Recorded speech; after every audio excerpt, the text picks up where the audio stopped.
It has been 6 million years since Phase 3 and the late Permian, and despite that considerably smaller gap, Paleothalassia has experienced the greatest ecological turnover it has or ever will have. The Great Dying.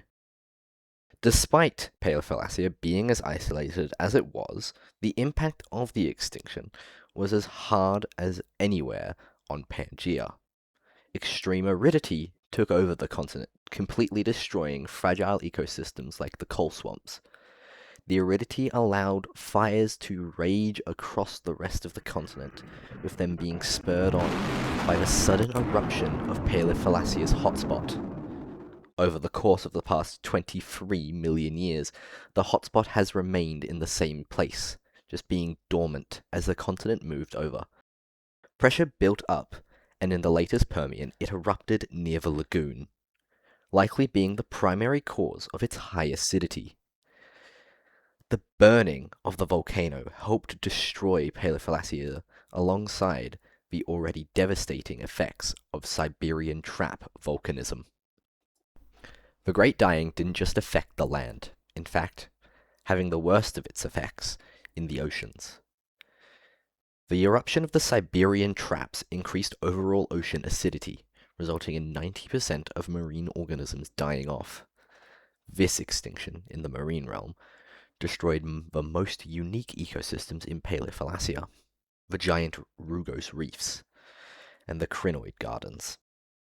These ecosystems are to be relics of Paleothalassia's most ancient past. Even the carbonate platforms were transformed, with their primarily biological makeup being their fatal flaw, dissolving and turning the once abundant shallows into barren continental shelves. The extreme acidity in the oceans and their heightened aridity and heat on land also brought about something devastating: hypercanes. These storms would likely be stronger than a Category 5 hurricane, being greater in size than the entire continent of Paleothalassia itself.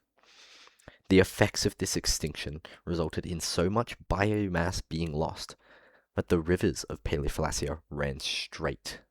However, something survived. 6 million years have passed since that extinction, and only recently has life started to fully recover. The continent has not moved far in the past 6 million years, but it has gained some new land.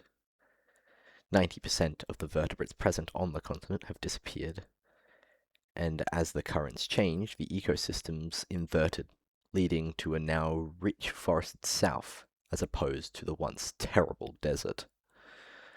Most of these forests are still drier in nature, being curated by the nucleids of megafauna.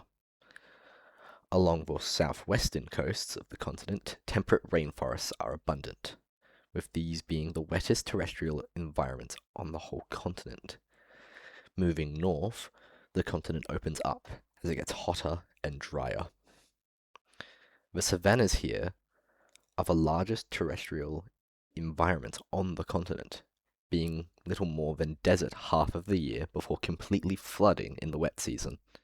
Mountains and the surrounding cold steppes are similar to before, not changing much in the last 6 million years, but the hot deserts certainly have. Now on the northern part of the continent, the hot deserts are less dune-based than before, being more semi-arid scrub deserts with a high salt content. These deserts border the lagoon, or what's left of it, which is a prime reason why these deserts are the way they are. Just slightly north, however, it's a different story, as the remnants of volcanism are still kicking on remote islands home to primarily megafaunal invertebrates, harkening back to a more ancient age. In the surrounding oceans, environments had to completely reinvent themselves as the once dominant ecosystem types disappeared.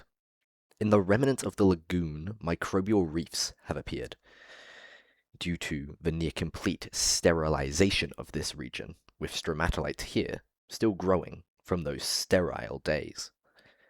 Along the coast, Cities of bivalve skyscrapers tower on the shallowest regions of the shelf. This new ecosystem evolved here on Paleothalassia, being unique to it.